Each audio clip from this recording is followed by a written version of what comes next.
सुप्रभात बच्चों। अभी हमने जो हमारी पिछली वीडियो थी हमने उसमें पढ़ा था शब्दों के भेद, कि शब्दों के भेद कितने प्रकार के होते हैं। हमने वहाँ पूरा किया था कि शब्दों के भेद हमने 4 प्रकार से पढ़े थे, जिसमें हमने पढ़ा उत्पत्ति के आधार पर। उत्पत्ति के आधार पर हमने शब्दों को 4 भागों में विभाजित किया था, तत्सम, तद्भव, देशज और विदेशी। आज हम शब्द के ही प्रकरण में शब्द के जो दूसरा भेद है कि रचना के आधार पर शब्द कितने प्रकार के होते हैं, तो हम पढ़ेंगे रचना के आधार पर।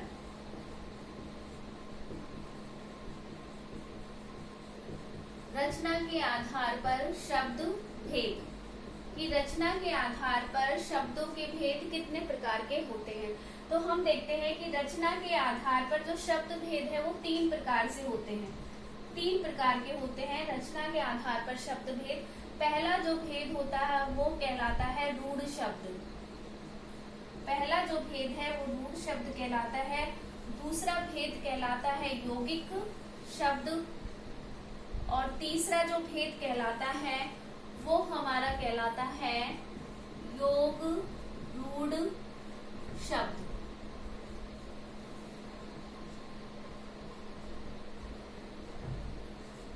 तो देखिए, अब हम पढ़ रहे हैं रचना के आधार पर, कि रचना के आधार पर हम शब्दों को कितने भेदों में बांट सकते हैं, कितने उनके वर्गीकरण होते हैं।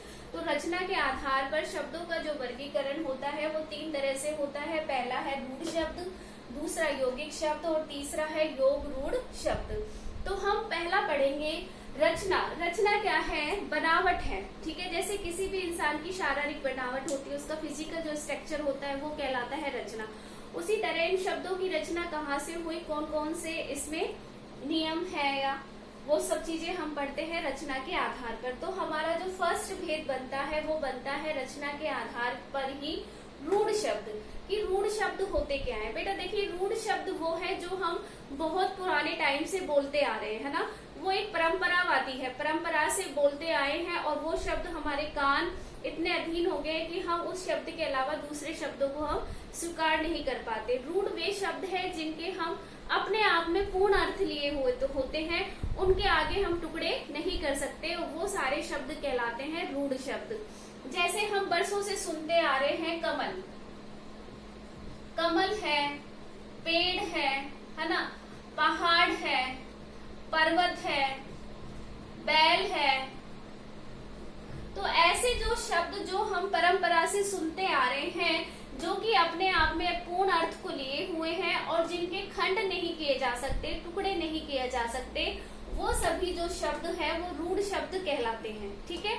रूढ़ यानी जैसे हम कहते हैं ना, रूढ़िवादी परंपरा जो कि बरसों से चली आ रही है, जिसको बदलना बहुत मुश्किल हो जाता है। बहुत से टाइम पर अनेक समाज सुधारक आए, क्रांतिकारी आए, उन्होंने उन परंपरा को बदलने की कोशिश की, ठीक है। तो ऐसे ही जो रूढ़ शब्द है उनकी रचना परंपरा से है। मैंने भी यही सुने, आपने भी यही सुने, आपके पेरेंट्स ने भी पहाड़ ही सुना, और आने वाली पीढ़ियां भी इन्हीं शब्दों को सुनेंगी। हालांकि लैंग्वेज चेंज हो जाएगी, इंग्लिश में हम अब बोलते हैं आजकल, लेकिन रूढ़ शब्द क्या है? वो शब्द जो जिनका अर्थ पूर्ण होता है, वो अपने आप में पूर्ण होते हैं, आगे उनके खंड नहीं किए जाते। ऐसे जो सभी शब्द होते हैं वो कहलाते हैं रूढ़ शब्द। उदाहरण के लिए जैसे पेड़ है, पहाड़ है, ये जो सारे शब्द है वो क्या कहलाते हैं? रूढ़ शब्द। रूढ़ के बाद हम इसका दूसरा भेद पढ़ते हैं, वो है यौगिक शब्द। कि यौगिक शब्द क्या होते हैं, है ना। यौगिक शब्द कहते किसे हैं? जैसे देखो बेटा, नाम से ही यहाँ लगता है यौगिक यानी योग। जब 2 शब्दों का या 2 शब्दांशों का आपस में योग होकर वो एक शब्द बनता है तो उसे हम कहते हैं यौगिक शब्द। अब इस यौगिक शब्द में शब्द के बाद वो शब्द हो सकता है उपसर्ग से भी बन सकता है और वो प्रत्यय से भी बन सकता है। यानी 2 शब्द होंगे, 2 शब्दांश होंगे, उनमें से उपसर्ग का भी प्रयोग हो सकता है और वहां प्रत्यय का भी प्रयोग हो सकता है, और 2 शब्दों के योग से जो शब्द बनता है उसे हम कहते हैं यौगिक शब्द। जैसे उदाहरण के तौर पर हम कहें, यौगिक शब्द हम पढ़ रहे हैं और हम कहें शिव प्लस आल्य,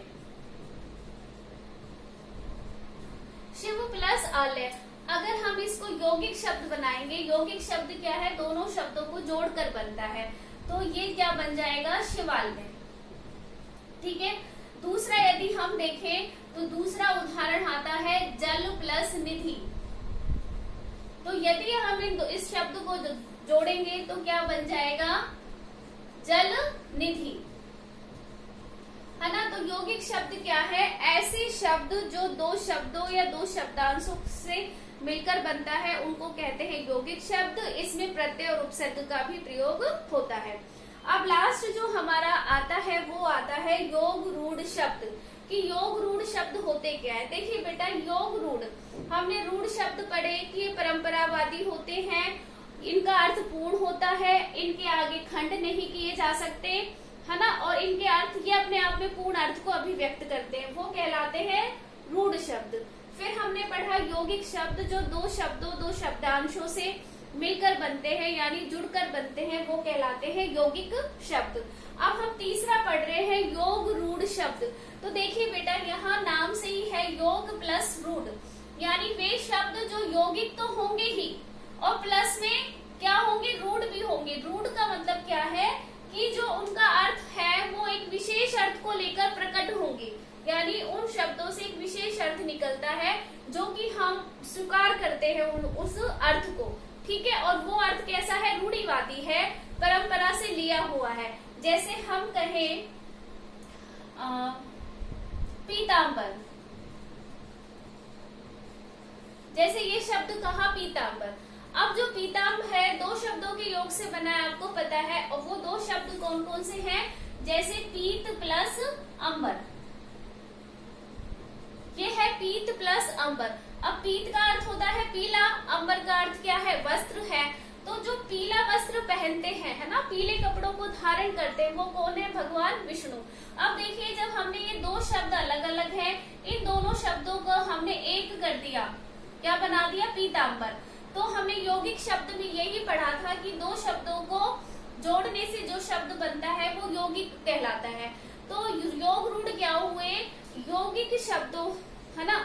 योग रूढ़ की क्या परिभाषा हुई कि वे यौगिक शब्द जो कि एक अपने विशेष अर्थ को प्रकट करे, अपना एक विशेष अर्थ बताए, वो शब्द क्या कहलाते हैं, योग रूढ़ शब्द कहलाते हैं।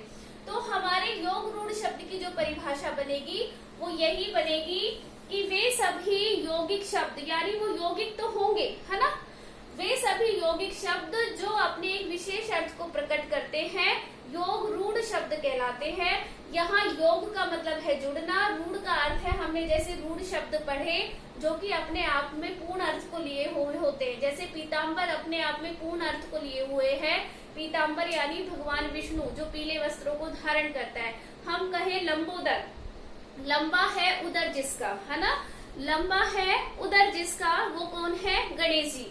तो देखिए यहाँ लंबोदर में भी दो शब्द है, लंब प्लस उदर, दो शब्दों के योग से बना है लंब प्लस उदर। अब हम ये यौगिक शब्द बनाया, पहले हमने लंबोदर, और उस यौगिक शब्द ने अपना एक विशेष अर्थ प्रकट किया कि लंबोदर क्या है, गणेश जी है।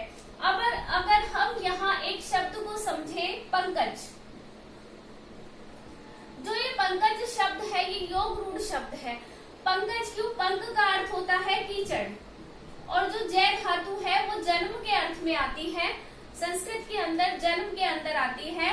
तो जो कीचड़ से जन्म लेता है या कीचड़ में जो जन्म लेता है वो कौन है, पंकज है। ठीक है। अब ये पंकज योग रूढ़ क्यों है, क्योंकि यहाँ पर दो शब्दों के योग से ये बना है, पंक और प्लस जय, तो ये दो शब्द हो गए। हमने योग रूढ़ शब्द में ये भी पढ़ा था कि वो दो शब्दों के योग से भी बन सकता है और उसमें कोई प्रत्यय या उपसर्ग का भी प्रयोग हो सकता है। तो यहाँ पंकज में एक जय जो क्या है, प्रत्यय लगा हुआ है, और उसका जो रूप बना वो बना पंकज। पंक का अर्थ होता है कीचड़, जो कीचड़ से जन्म लेता है या कीचड़ में पैदा होता है, जो कीचड़ में पैदा होता है उसे क्या कहते हैं, पंकज। अब जो पंकज का यदि हम अर्थ देखें तो वो क्या है, कमल है। ठीक है।